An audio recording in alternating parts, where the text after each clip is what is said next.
Hello friends, welcome back to my channel. हम लोग polity के 3 लेक्चर देख चुके थे। अब आगे हम लोग पॉलिटी का लेक्चर 4 देखने वाले हैं।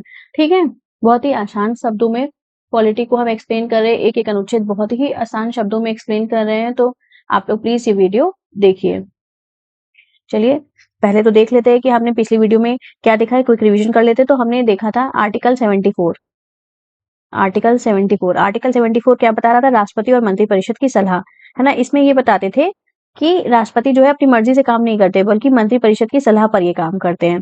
ठीक है, और इसमें ये बताया है कि राष्ट्रपति को सलाह देने के लिए एक मंत्रिपरिषद होगा। बेसिक यही है 74 में। राष्ट्रपति को सलाह देने के लिए एक मंत्रिपरिषद होगा और उस मंत्रिपरिषद का जो मुखिया होगा वो प्रधानमंत्री होगा। ठीक, और इसमें 42वां संविधान संशोधन होता है 1976 को, जिसके तहत ये बोलते हैं कि मंत्रिपरिषद जो भी सलाह दे देगी, जो भी एडवाइस दे देगी, उसको मानना प्रेसिडेंट के लिए बाध्यकारी होगा, कंपलसरी होगा। ठीक है, फिर उसके बाद 44वां संविधान संशोधन हुआ 1978। थोड़ी सी राहत दी गई प्रेसिडेंट को कि एक बार ये पुनर्विचार के लिए एडवाइस को वापस भेज सकता है, रिकंसिडरेशन के लिए भेज सकता है। फिर हमने पढ़ा था आर्टिकल 75। इसमें नियुक्ति होती थी, ये प्रधानमंत्री की नियुक्ति होगी, कैसे होगी, ये सब था इसमें। तो इसमें क्या था कि जो प्रेसिडेंट होता है वो पहले प्राइम मिनिस्टर की नियुक्ति करेगा और प्राइम मिनिस्टर के कहने पर ये उसकी काउंसिल ऑफ मिनिस्टर्स की नियुक्ति करेगा। ठीक है, इसी में हमने देखा था 75 का 1 का ए। ये क्या कह रहा था? 75 का 1 का ए कह रहा था 15% का हमने नियम बताया था। इसपे ये 15% का नियम क्या होता है कि जो भी नई आपकी सरकार बनेगी, उसके जो मंत्री होंगे वो लोकसभा के जितने भी सदस्य होंगे उसका 15% से ज्यादा नहीं हो सकता। लोकसभा में 543 सदस्य, तो उसमें का 15% ही होंगे। ठीक है, उससे ज्यादा नहीं हो सकते हैं। ठीक, फिर हमने पढ़ा था 75 के 1 का बी पढ़ा था, दल बदल का नियम। ठीक है, कि वो अपना दल बदल नहीं कर सकते, उनकी सदस्यता छीन ली जाएगी। ठीक है, उसके बाद फिर हमने पढ़ा था 75 का 2। हमने 75 का 2 दिया था। इसमें क्या था कि ये जो आपके मंत्री रहते हैं, ये प्रेसिडेंट के प्रसाद पर्यंत रहते हैं। अगर प्रधानमंत्री ने कहा कि इनको हटा दो, तो ये राष्ट्रपति जो होगा उस पर्टिकुलर को हटा देगा। ठीक है, तो प्रसाद पर्यंत ये रहते हैं। उसके बाद फिर 75 का 3 क्या था? 75 का 3 था कि पूरी की पूरी जो लोकसभा होती है, वो पूरी की पूरी जो मंत्रिपरिषद होती है ना, वो लोकसभा के प्रति उत्तरदायी होती है। ये पढ़ा था हमने। फिर 75 का 4 क्या पढ़ा था? 75 का 4 पढ़ा था कि मंत्रियों की शपथ होगी, इसमें शपथ होगी, राष्ट्रपति शपथ दिलाएंगे। फिर 75 का 5 पढ़ा था कि अगर कोई व्यक्ति जो है मंत्री बन गया है और वो सांसद नहीं है, तो 6 महीने का टाइम पीरियड दिया जाएगा कि वो लोकसभा या राज्यसभा का सांसद बन जाए। ठीक है, मेंबर बन जाए। अगर नहीं बनता है तो फिर उसके मंत्री पद छीन लिया जाएगा, मंत्री पद हट जाएगा। उसके बाद फिर 75 का 6 पढ़ा था हम लोग ने। इसमें मंत्रियों के वेतन और भत्ते थे। ठीक है, उसके बाद 78 आर्टिकल हम लोग ने आर्टिकल 78 देखा था। आर्टिकल 78 क्या देखा था? इसमें ड्यूटीज ऑफ पीएम देखी थी। ड्यूटीज ऑफ पीएम क्या थी कि इसके तहत जो होगा कि इसको कंपलसरी है कि जो भी ये चीजें कर रहा है उसकी जानकारी ये प्रेसिडेंट को देगा। ठीक है, जो भी प्रशासन चला रहा है, जो भी नए कानून बना रहा है, तो उसकी पूरी जानकारी ये देगा। ठीक है, ये इसका संवैधानिक, अगर राष्ट्रपति ने मांग लिया कि हमको डिटेल दो कि क्या कर रहे हो आप, तो प्रधानमंत्री का ये संवैधानिक कर्तव्य है कि उसे डिटेल देनी पड़ेगी। फिर हमने पढ़ा था 85। अच्छा, ये भी बताया था मैंने कि आर्टिकल 85 जो है, जो प्रेसिडेंट की, ये क्या है, कौन सा आर्टिकल है? ये प्रेसिडेंट की विधायी शक्ति है, ये प्रेसिडेंट की लेजिस्लेटिव पावर है।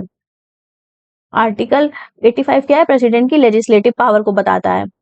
लेजिस्लेटिव पावर क्या होती है? ये होती है कि जो जब सत्र चलता है ना, संसद का सत्र चल रहा है, ठीक है, तो सत्र कई 3 सत्र चलते हैं साल भर में। ठीक है, और 2 सत्र के बीच की जो मैक्सिमम टाइम पीरियड होता है 5 मंथ होता है। 5 मंथ से पहले नहीं हो सकता है। तो ये क्या करते हैं? सत्रावसान भी करते हैं। जब किसी संसद का काम पूरा हो जाता है तो संसद की समाप्ति की घोषणा करते हैं और लोकसभा को भी ये भंग कर सकते हैं।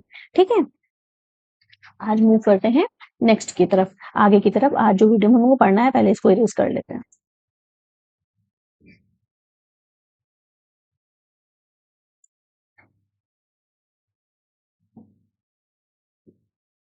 पहले इरेज कर लेते हैं और फिर देखते हैं आज के में क्या है, हम लोग क्या पढ़ना है। चलो आगे देखते हैं। अब हम लोग इसमें पढ़ेंगे आर्टिकल 86। ठीक है, आर्टिकल 85 देख लिया मैंने, पहले ही देख लिया था कि सत्रावसान करता है और सत्र को, मतलब लोकसभा को भंग करने की शक्ति भी उसी में है, सत्रावसान करने की भी शक्ति उसी में है ना। अब 86 देखते हैं। 86 में क्या है कि सदन में भाषण देने व संदेश भेजने का अधिकार है। ठीक है, यहाँ पे लिखा हुआ है राष्ट्रपति के भाषण और संदेश भेजने की शक्ति, आर्टिकल 86 में है ये। ठीक है, 87 में ना विशेष अभिभाषण है राष्ट्रपति का। भाषण देना क्या होता है? देखो, राष्ट्रपति के पास, ये आर्टिकल 86 है, देखो 86, भाषण देने का मतलब क्या है ये समझो। राष्ट्रपति के पास यह अधिकार है कि वह संसद के किसी भी सदन, लोकसभा चाहे चाहे तो राज्यसभा या दोनों को एक साथ बुलाकर भाषण दे सकते हैं। ठीक है। संदेश भेजना क्या है कि अगर संसद में कोई बिल या विधेयक काफी समय से अटका हुआ है या कोई अन्य जरूरी विषय है तो राष्ट्रपति उसके संबंध में संसद को संदेश भेज सकते हैं, जिस पर संसद को जल्द से जल्द विचार करना होता है। बेसिकली ये जानो कि संदेश अगर भेजोगे, ठीक है, संदेश संदेश भेजना, ये हटा दो, संदेश भेजना आर्टिकल 86 में है। ठीक है। सदन में भाषण देना, सदन में भाषण देना, ये भी आर्टिकल 86 में है। आगे देखते हैं आर्टिकल 87। आर्टिकल 87 कहता है राष्ट्रपति का विशेष अभिभाषण। ठीक है। संसद में यहाँ पे कर लो, संसद में एक मिनट, संसद में राष्ट्रपति का विशेष अभिभाषण, स्पेशल एड्रेस। ठीक। अच्छा ये क्या है देखो, यह एक विशेष प्रकार का भाषण होता है जो राष्ट्रपति केवल दो मुख्य अवसरों पर दोनों सदनों, लोकसभा और राज्यसभा को एक साथ बुलाकर देते हैं। पहले तो हर नए साल के पहले सत्र में। पहला सत्र होता कौन सा है बेटा? बजट सत्र होता है। हमेशा पहला सत्र क्या होता है? बजट सत्र होता है। तो पहला सत्र बजट सत्र, बजट सत्र जब शुरू होता है तो ये शुरुआत इसकी ये अपना भाषण देके की शुरुआत करते हैं बजट सत्र की। जब भी नए साल का पहला संसद सत्र, आमतौर पर बजट सत्र शुरू होता है तो राष्ट्रपति दोनों सदनों को संबोधित करते हैं। ठीक है। फिर नई लोकसभा का गठन, जब हर देखिए 5 साल तक की होता है ना टाइम पीरियड, 5 साल में लोकसभा भंग हो जाती है। जब लोकसभा भंग हो जाती है, नई सरकार बनेगी। जब नई सरकार बनेगी तो उसका जो सत्र होगा, लोकसभा का जो सत्र होगा या है ना, तो उसमें वो पहला अपना संबोधित करेंगे, पहले पहले लोकसभा को ये संबोधित करेंगे राष्ट्रपति। जब भी देश में आम चुनाव होते हैं, देखो जनरल इलेक्शन होते हैं और नई सरकार बनती है, तो उसकी पहली बैठक की शुरुआत जो होती है राष्ट्रपति के विशेष अभिभाषण से होती है। ठीक है। 87 में क्या है? बस इतना याद करो, 87 में क्या है? अभिभाषण है। शुरुआत यही करते हैं। नेक्स्ट, अब देखो 108 में क्या है? 108 में बस ये याद रखना कि ज्वाइंट सेशन है। ज्वाइंट सेशन देखो, जब किसी बिल को लेकर लोकसभा या राज्यसभा के बीच सहमति नहीं बन पाती। भाई ज्वाइंट सेशन हम क्यों बुलाएंगे? कोई रीजन होगा तभी तो बुलाएंगे। जब सहमति नहीं बनेगी तभी तो कोई, इसमें क्या होता है, बिल ही तो पास होता है संसद में। तो जब कोई सहमति नहीं बनेगी तभी हम दोनों को बुलाएंगे, तो दोनों को बुलाएंगे और समस्या को सुलझाएंगे। सुलझाने के लिए क्या करते हैं? संयुक्त अधिवेशन बुलाया जाता है। संयुक्त अधिवेशन किसमें बुलाते हैं? आर्टिकल 108 के तहत बुलाते हैं। संयुक्त अधिवेशन किसके तहत बुलाते हैं? 108 के तहत बुलाते हैं। और संसद में भाषण और संदेश किसके तहत देते हैं? 86 के तहत देते हैं। और विशेष जो अभिभाषण होता है वो किसके तहत देते हैं? 87 के तहत देते हैं। ठीक है। और सत्रावसान किसके तहत करते हैं? 85 के तहत करते हैं। लोकसभा को भंग कैसे करते हैं? 85 के तहत करते हैं। ठीक है गाइस। अब देखो ये चीज कहाँ से ली गई? ज्वाइंट सेशन वाला कहाँ से लिया गया? तो ये ज्वाइंट सेशन आपका का विचार हमने ऑस्ट्रेलिया के संविधान से लिया है। जैसे हमने जो प्रेसिडेंट का, जिसने पुरानी वीडियो नहीं देखी है वो जाकर देख ले, उसमें मैंने ये बताया है कि प्रेसिडेंट का जो पद है वो हमने यूएसए से लिया है। जो प्रेसिडेंट के इलेक्शन का जो प्रोसेस है ये हमने आयरलैंड से लिया है। ठीक। उसी तरीके से ये जो ज्वाइंट सेशन का विचार है ये हमने ऑस्ट्रेलिया से लिया है। रुको इसको इरेज कर देते हैं तो थोड़ा सा क्लियर होगा। बहुत एक मिनट, गड़बड़ सड़बड़ हो रहा है ना, मिक्स मिक्स जैसा हो रहा है, तो इसको इरेज कर देते हैं थोड़ा। ठीक। हम्म,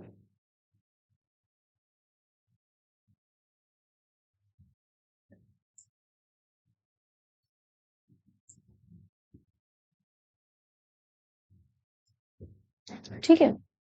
अब देखो कि ये कब बुलाया जाता है? जब लोकसभा और राज्यसभा में किसी साधारण बिल को पास कराने को लेकर वैचारिक मतभेद होता है, तब हम ये ज्वाइंट सेशन बुलाते हैं। ठीक है। बैठक कौन बुलाता है? बैठक बुलाने, आह्वान करने का या कॉल करने का अधिकार सिर्फ राष्ट्रपति के पास होता है। ज्वाइंट सेशन केवल राष्ट्रपति बुला सकते हैं, आर्टिकल 108 के तहत, इतना याद रखना। अध्यक्षता कौन करता है? भले ही बैठक, देखो ये तो है कि ज्वाइंट सेशन बुला लिया, देखो राष्ट्रपति ने बुलाया है ना, 108 के तहत बुलाया, आर्टिकल 108 के तहत राष्ट्रपति ने संयुक्त अधिवेशन बुलाया है, लेकिन इसकी अध्यक्षता कौन करता है? ये क्वेश्चन आ सकता है भाई। अध्यक्षता, इसीलिए हमने लाइन बाय लाइन आपको लिखा है कि एक एक आर्टिकल की बेसिक बेसिक चीजें आपको क्लियर हो जाए कि उसमें है क्या क्या। ठीक है ना। तो अध्यक्षता कौन करता है? तो भैया देखिए, भले ही बैठक राष्ट्रपति बुलाते हैं, लेकिन इसकी संयुक्त बैठक की अध्यक्षता जो होता है लोकसभा के अध्यक्ष करते हैं। याद रखना, राज्यसभा के भी नहीं, लोकसभा के अध्यक्ष करते हैं। बिल्कुल ध्यान रखना, बिल्कुल ध्यान रखना। ठीक है। आगे मूव करते हैं।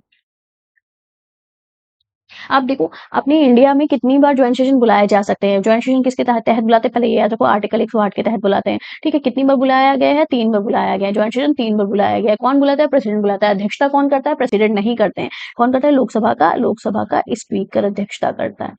समझ रहे हो? तो कब बुलाया गया? देखो 1961 में बुलाया गया। किस बिल के लिए बुलाया गया था? दहेज निषेध विधेयक के लिए, डाउरी प्रोहिबिशन बिल के लिए बुलाया गया था। इसका ऑब्जेक्ट क्या था? इसका ऑब्जेक्ट क्या था? देश में दहेज प्रथा के खिलाफ सख्त कानून बनाने के लिए, जैसा कि दहेज निषेध विधेयक से ही क्लियर हो, निषेध मतलब मना, है ना?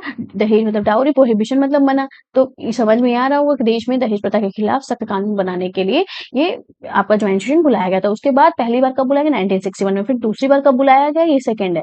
सेकंड बार कब बुलाया गया? 1978 में, 1978 में। किस लिए बुलाया गया? बैंकिंग सेवा आयोग विधेयक के लिए, बैंकिंग सर्विस कमीशन बिल के लिए, बैंकिंग की सेवाओं को लेकर बुलाया गया था। देखो, बैंकिंग सेवाओं से जुड़े नियमों में सुधार के लिए 1978 में सेकेंड ज्वाइंट सेशन बुलाया गया था। उसके बाद थर्ड कब बुलाया गया? 2002 में। थर्ड कब बुलाया गया? ये थर्ड है। थर्ड कब बुलाया गया? 2002 में। किस लिए बुलाया गया? कौन से बिल के लिए? पोटा के लिए। बहुत फेमस है भाई पोटा। ये पोटा है क्या?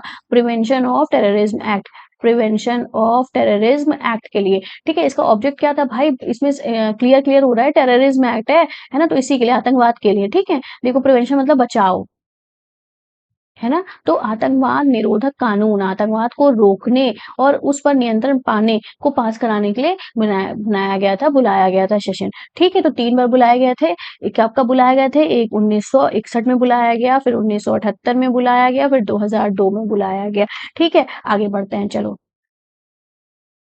अब देखो आर्टिकल 123, हमने जब हम आपको पढ़ा रहे थे स्टार्टिंग में, फर्स्ट वीडियो में मैंने आपको आर्टिकल 123 बताया था, यहाँ पे फिर से बता दे रहे हैं। राष्ट्रपति के अध्यादेश, हमें बोला भी था कि हम आगे चल के आपको डीप बताएंगे, पूरा क्लियर करेंगे अच्छे से। तो अभी इसमें किया हुआ है मैंने, देख लेते हैं। राष्ट्रपति के अध्यादेश जारी करने की शक्ति किसमें होती है? 123 में।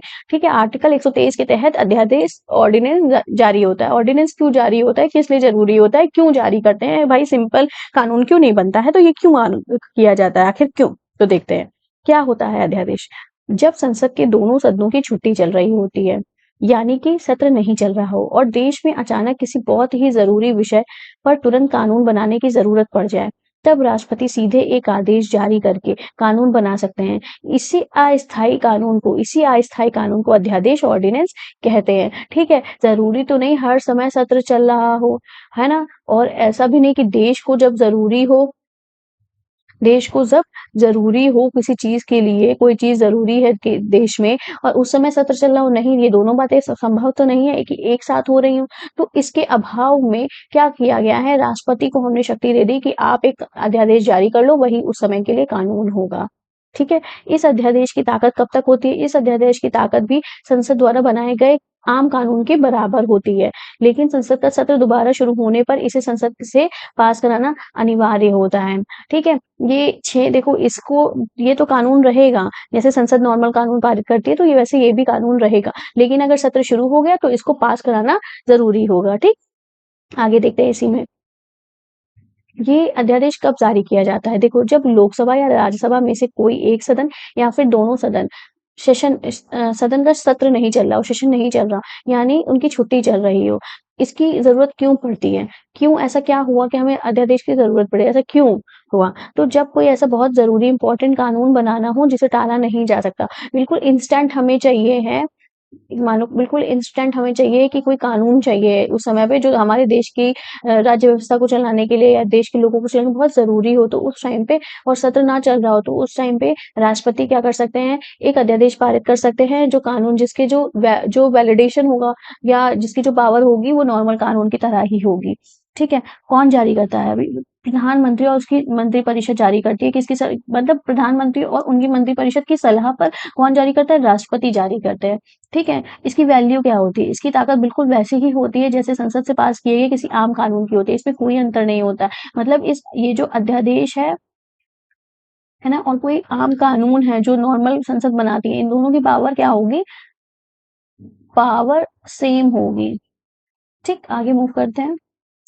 अब देखो, अध्यादेश की लाइफ कितनी होती है, वैलिडिटी कितनी है अध्यादेश की? मान लो कि हमने इसमें, क्योंकि पीछे बताया ना मैंने कि अगर सत्र चल रहा, जैसे मान लो कि अध्यादेश हमने जारी कर दिया, राष्ट्रपति ने अध्यादेश जारी कर दिया, चल रहा है सत्र, इस समय कोई सत्र नहीं चल रहा है संसद का। ठीक है, तो अब क्या हुआ कि काफी टाइम हो गया, लेकिन अब संसद का सत्र शुरू होगा, तो जब जैसे ही सत्र शुरू हो जाएगा तो अध्यादेश को पास कराना जरूरी होगा मेरा। ठीक है, तो वही लिखा है कि इसकी लाइफ कब होगी। अब देखो, चूंकि अध्यादेश संसद के बिना बनाया जाता है ना, क्योंकि संसद तो ऑफ चल रही है, इसलिए हम इसे हमेशा के लिए लागू नहीं रखा जा सकता। क्यों नहीं लागू रखा जा सकता? क्योंकि कानून का बनाने का काम तो संसद का है ना, वो तो सत्र नहीं चले थे, इसलिए और अर्जेंसी थी तो राष्ट्रपति ने बना दिया था।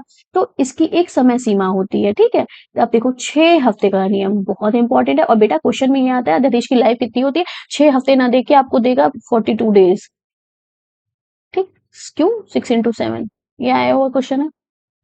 तो 6 हफ्ते का नियम देखो, संसद की छुट्टियां खत्म होने के बाद जब भी दोनों सदनों लोकसभा और राज्यसभा की पहली बैठक होगी, उस तारीख से 6 हफ्ते के भीतर इस अध्यादेश को संसद से पास होना जरूरी होगा। अगर संसद ने पास कर दिया तो हमेशा के लिए ये परमानेंट या स्थायी, परमानेंट मतलब ही होता है स्थायी, कानून बन जाएगा। अगर पास नहीं हुआ तो यह अध्यादेश उसी समय क्या होगा, एक्सपायर हो जाएगा। अब देखो नोट, राष्ट्रपति इस अध्यादेश को 6 हफ्ते से पहले भी जब चाहे किसी भी समय वापस ले सकते हैं, क्योंकि राष्ट्रपति नहीं बनाया तो राष्ट्रपति से वापस कभी भी ले सकते हैं, ठीक है। आगे मूव करते हैं। अब देखो कब जारी किया जाता है, ये तो बता दिया आपको, ये रिपीट हो गया है, ठीक है। इसको कट कर दो जरा, ये पेज रिपीट हो गया, इसको कट कर दो।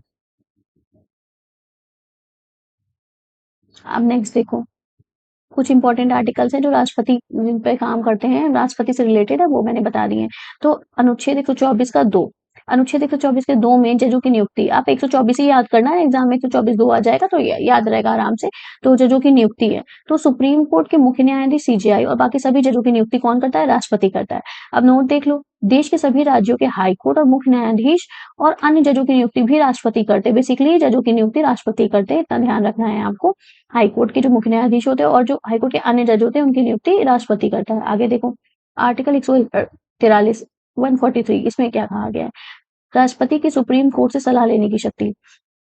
देखो राष्ट्रपति सबसे बड़ा इंसान है अपने देश का, तो इसके पास ये भी पावर होती है कि ये सुप्रीम कोर्ट से सलाह ले सकता है, इसके पास ताकत होती है, ठीक है।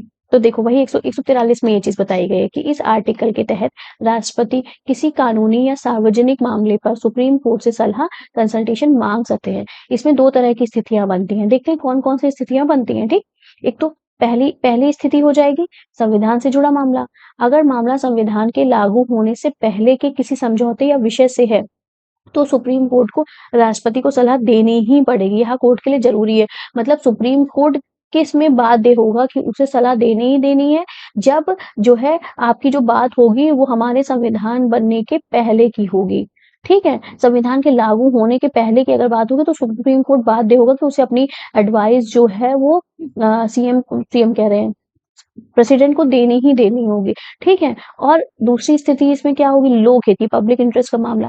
अगर मामला आम जनता के हित या कानून के किसी बड़े सवाल से जुड़ा है, तो यह सुप्रीम कोर्ट की मर्जी होगी, मर्जी पर डिपेंड करता है कि वह सलाह देना चाहता है या नहीं। राष्ट्रपति भी इसकी सलाह को मानने के लिए बाध्य नहीं होते, ठीक है। तो क्वेश्चन आएगा, आर्टिकल 143 के तहत जो राष्ट्रपति होते हैं वो सुप्रीम कोर्ट से सलाह लेते हैं, सलाह लेने की शक्ति है, लेकिन क्या सुप्रीम कोर्ट बाध्य है इसको सलाह देने के लिए, या सुप्रीम कोर्ट किस परिस्थिति में इसको बाध्य है सलाह देने के लिए? पहली परिस्थिति दे देगी कि अगर लोकहित का मामला है, ठीक। दूसरी परिस्थिति दे देगी कि संविधान के पहले का मामला है।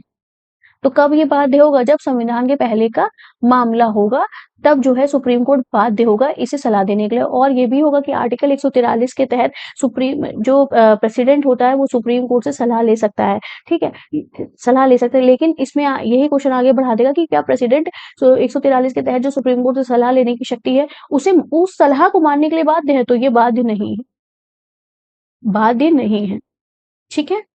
समझ में आ गया? क्वेश्चन में हम बता दे रहे हैं किस टाइप के क्वेश्चन आ सकते हैं। आगे मूव करते हैं। अब देखो सुप्रीम कोर्ट की सलाह पर राष्ट्रपति का अधिकार, ठीक। अब देखो उसको नियम क्या है, क्या चीज कहना चाह रहा है, इसका क्या मतलब है। बहुत ही आसान भाषा में हमने लाइनों का मतलब लिख रखा है जिससे आपको पूरा पूरा क्लियर हो जाएगा। जरूरी नहीं सब कुछ रटना है, आपको समझना है, आपको अपनी समझ को विकसित करना है। और हम ये पॉलिटिक के लेक्चर या बैच इसीलिए लाए हैं कि हम आपकी समझ को विकसित कर सके, ठीक है। चलो देखिए, राष्ट्रपति सुप्रीम कोर्ट से जो भी सलाह मांगते हैं, कोर्ट की उस सलाह को मानना या ना मानना पूरी तरह से राष्ट्रपति की मर्जी पर निर्भर करता है। अभी हमने बताया ना, पीछे आपको क्वेश्चन का तरीका भी बताया किस तरीके से क्वेश्चन पुट अप कर सकता है। राष्ट्रपति उस सलाह को मानने के लिए बाध्य यानी मजबूर नहीं है, बिल्कुल भी मजबूर वो नहीं है। किसके तहत सलाह मांगते हैं ये भी ध्यान रखो, आर्टिकल 143। ऐसे ही बोल के लर्न करते जाओगे तो भूलोगे नहीं, ठीक है। डेली थोड़ा सा रिविजन डाल लो तो बस क्लियर हो जाएगा। अब देखते हैं राष्ट्रपति की वित्तीय शक्तियां, ठीक है। आगे यही ऑप्शन दे दे, क्वेश्चन दे देगा कि कौन से आर्टिकल में राष्ट्रपति की वित्तीय शक्ति है, ठीक। अब राष्ट्रपति की वित्तीय शक्ति है, राइट, तो ऑप्शन दे दिया आर्टिकल 72, आर्टिकल 85, आर्टिकल 280। देखो आर्टिकल 72 क्या है, क्षमादान है। क्षमादान में क्या है, और एक ऑप्शन दे दिया नन ऑफ दीज, ठीक। आर्टिकल 72 में क्या है, क्षमादान। क्षमादान कैसी शक्ति है, ये न्यायिक शक्ति है, ठीक है। आर्टिकल 85 में क्या है, सत्रावसान करने की, सत्रावसान करने की शक्ति है। सत्रावसान करते हैं ना, और लोकसभा को भंग करने की इसमें है, ठीक है। तो ये आपकी एग्जीक्यूटिव वाली पावर हो जाएगी उसकी, ठीक। और आर्टिकल 280 क्या है, इसी में वित्त आयोग है। तो वित्तीय वित्तीय शक्ति की तो बात करें तो यही आंसर हो जाएगा। समझ में आया बच्चों? इसको चलो इरेज कर देते हैं। ये क्वेश्चन आए हुए हैं, इस टाइप के क्वेश्चन आते हैं तो इसीलिए हम आपको बता रहे हैं।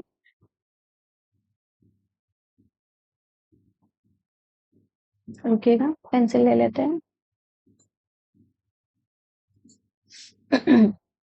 देखते हैं तो राष्ट्रपति की वित्तीय शक्ति कौन सा आर्टिकल है, आर्टिकल 280। इसमें क्या बता रहा है, इस नियम के तहत राष्ट्रपति हर 5 वर्ष के बाद वित्त आयोग का गठन करता है। इसका मतलब क्या है, वित्त आयोग का जो टाइम पीरियड होता है वो 5 साल होता है, ठीक है। अगर हम आसान शब्दों में इसका काम बताएं तो वित्त आयोग का काम क्या होता है बच्चों, वित्त आयोग का काम यह तय करना होता है कि सेंट्रल गवर्नमेंट और स्टेट गवर्नमेंट के बीच टैक्स से होने वाली इनकम का बंटवारा किया जाए। जो फाइनेंस कमीशन होता है वो इस बात को ध्यान में रखती है कि जो टैक्स हमें मिल रहा है, जो रेवेन्यू टैक्स से जो रेवेन्यू जनरेट हो रहा है, उस रेवेन्यू को हम सेंट्रल गवर्नमेंट और स्टेट गवर्नमेंट में किस तरह बांटे कि दोनों को दिक्कत ना हो, दोनों को प्रॉब्लम ना हो। ये काम किसका होता है, ये काम फाइनेंस कमीशन का होता है। ये काम किसका होता है, फाइनेंस कमीशन का ये काम होता है। फाइनेंस कमीशन आर्टिकल कौन से आर्टिकल में है, आर्टिकल 280 में फाइनेंस कमीशन है, ठीक है गाइस। आगे बढ़ते हैं। अब देखो आर्टिकल 111, ये क्या है, राष्ट्रपति की वीटो शक्ति। बहुत इंपॉर्टेंट है बच्चा, जितना बताया है मोस्ट इंपॉर्टेंट चीजें बताई हैं बेटा। राष्ट्रपति से इससे अलग कोई सवाल नहीं जाएगा, राष्ट्रपति से ही आएगा। राष्ट्रपति से अगर क्वेश्चन आता है तो मैंने जितना आपको एक्सप्लेन किया है इसी के भीतर आएगा। जिसने ये वीडियोस मेरी लेक्चर देख लिए उसका पॉलिटी पूरा मार्क्स मिलेंगे, कहीं से एक भी मार्क्स इधर उधर नहीं जाएगा, ये मेरी गारंटी है, ठीक है। चलो राष्ट्रपति की वीटो शक्ति क्या है, आर्टिकल 111 में। राष्ट्रपति की वीटो शक्ति क्या है, आर्टिकल 111 में क्या है, एक आर्टिकल 111 में राष्ट्रपति की वीटो शक्ति है। देखो 1, 2 एंड 3, 3 ही प्रकार के वीटो होते हैं, ये भी ध्यान रखो। चलो समझ लो इसका मतलब क्या है। अच्छा, ये वीटो का मतलब क्या होता है, मैं मना करता हूँ। सिंपल समझो कि मैं मना करता हूँ, वीटो का अर्थ होता है। चलो इसमें एक्सप्लेनेशन मैंने लिखा हुआ है, वही बता देते हैं हम आपको। जब संसद में कौन आता है, लोकसभा और राज्यसभा से कोई बिल यानी विधेयक पास होकर कानून बनने के लिए राष्ट्रपति के पास जाता है, ठीक है भाई। लोकसभा और राज्यसभा से ही तो होगा ना, विधेयक पास होगा, पास होने के बाद ही तो राष्ट्रपति को जाएगा। इसके बाद ये साइन करेंगे ना, साइन बंद करेंगे तो वो कानून बन जाएगा, ठीक है। तो राष्ट्रपति के पास उस बिल को रोकने या वापस करने की शक्तियां होती हैं। समझो क्या मतलब है वीटो। वीटो का शाब्दिक अर्थ क्या होता है, मैं मना करता हूँ, मैंने बताया था ना अभी, तो मैं मना करता हूँ, वीटो का मीनिंग होता है। देखो संविधान के अनुसार according to constitution president has 3 types of veto power. Which type of 3 veto powers देखते हैं हम लोग। 3 प्रकार की वीटो शक्तियां होती है। पहला पूर्ण वीटो, इसको एब्सोल्यूट वीटो कहते हैं। इसको आत्यंतिक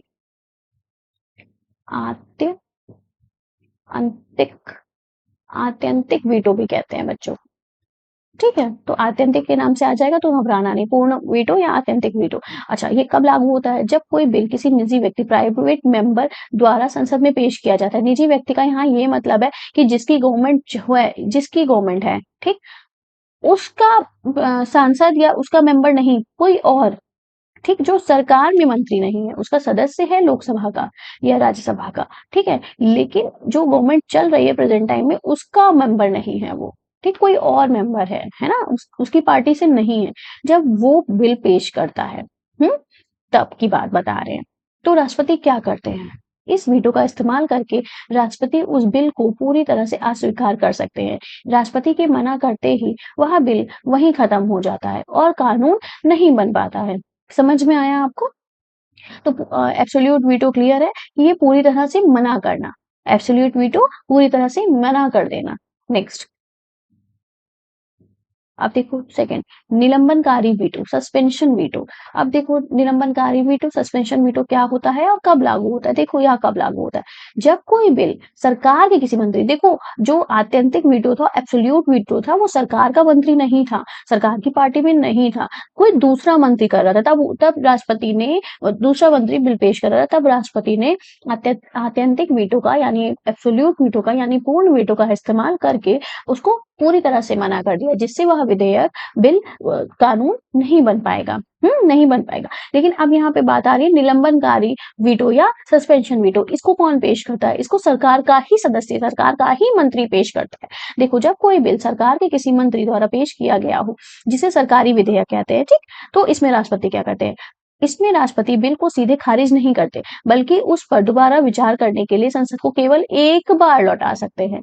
ठीक है, ध्यान देने की बात है, केवल एक बार लौटा सकते हैं निलंबनकारी वीटो में।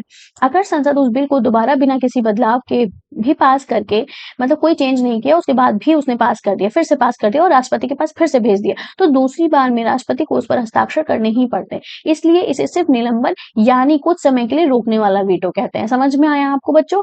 चलो नेक्स्ट क्या है, पॉकेट वीटो यानी जेबी वीटो। ठीक, देखो इस पॉकेट वीटो यानी जेबी वीटो क्या होता है समझते हैं। जब राष्ट्रपति किसी बिल पर ना तो हाँ कहेंगे और ना ही ना कहेंगे, ठीक, और ना ही उसे संसद को वापस लौटाएंगे। ठीक, देखो अगर ना कह देंगे तो आत्यंतिक यानी एब्सोल्यूट वीटो हो जाएगा, समझ, और हाँ कह देंगे तब तो कानूनी बन जाएगा, और अगर वापस लौटा देंगे तो निलंबनकारी यानी कि सस्पेंशन वीटो बन जाएगा। ठीक है, तो ना ही वो हाँ कहेंगे, ना ही वो ना कहेंगे, ना ही उसे लौटाएंगे। उस स्थिति में क्या होता है? उस स्थिति में पॉकेट वीटो यूज होता है। देखो, बल्कि उसे अनिश्चित काल के लिए अनिश्चित काल के लिए अपने पास रख देते हैं, अपने पास पेंडिंग छोड़ देते हैं, तो उसे पॉकेट वीटो कहते हैं। पॉकेट वीटो कहते हैं, समझो क्या है, मानो उन्होंने बिल को अपनी जेब में रखकर छोड़ दिया हो। ठीक, इसको यही कहते हैं, समझना ये चीज। देखो ना ही वो बिल पर सहमति जताएंगे, ना ही वो मना करेंगे, और ना ही वो संसद को लौटाएंगे। देखो बिल पे सहमति जता देंगे, कानून बन जाएगा, वापस कर देंगे।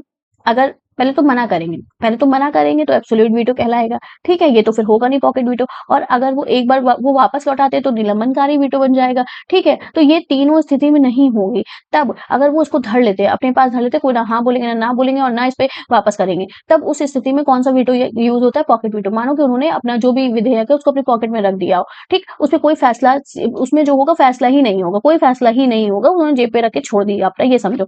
तो भारतीय संविधान में राष्ट्रपति के लिए बिल पर फैसला लेने की कोई समय सीमा तय नहीं है, इसीलिए वे ऐसा कर लेते हैं। समझ में आया आपको? अच्छा, ये अपने भारतीय इतिहास में कुछ हुआ है, किसी राष्ट्रपति ने क्या पॉकेट वीटो यूज किया है? हाँ, यूज किया है। जब ज्ञानी जैल सिंह जी थे ना, ज्ञानी जैल सिंह जी राष्ट्रपति थे, तो इन्होंने पॉकेट वीटो का यूज किया है। ठीक, इन्होंने पॉकेट वीटो का यूज किया है। ठीक, एकमात्र ये राष्ट्रपति ऐसे हैं जिन्होंने पॉकेट वीटो का यूज किया है। ठीक है, तो ये किस किस उस पे यूज किया था? पोस्ट ऑफिस से रिलेटेड कोई विधेयक था, तब इन्होंने यूज किया था। चलो, होप सो गाइस आपको वीडियो अच्छी लगी हो। देखिए, आगे बढ़ते हैं हम लोग, नेक्स्ट वीडियो में मिलेंगे आपको। चलिए, राधे राधे।